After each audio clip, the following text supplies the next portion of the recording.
बालेश्वर कमरदा अंचल में घरे कहीं नथिबा बेले कलाकना बुलाइले दुर्वृत्त लक्षाधिक टंकार सुना गहना और टंका लुटि नहीं अभियोग गुणसार्थ गाँव तपन कुमार पाणिग्राही घर लुट होता सूचना मिली।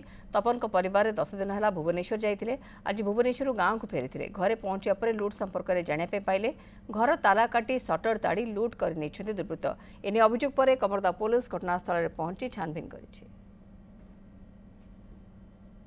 बर्तमान गुणसार रोना भुवनेश्वर रोचु हठात आज राति 4टा समय आसी पहुँचवर देखिली मो गेट्रे ताला काटी द्वितीय गेट्रे शाबल द्वारा ताकू ताड़ी ता भीतर जाई प्रवेश करिछि।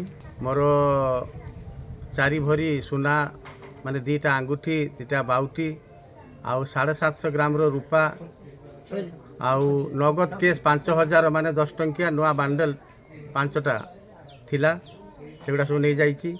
आउ 16टा साड़ी नुआ साड़ी थाक थिला सेटा नहीं जाइछि। गामछा 15टा थाक सेगुड़ा नहीं जाइछि।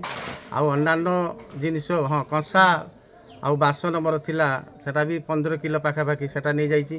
प्रशासन पाखरे मो पाई मु केमिति न्याय पाइबी सेटा मु दाबी करूछि। आउ अन्य कौनसी लोकर जेमिति एपरि न हो सेटा मु प्रशासन पाखरे गुहारी करूछि।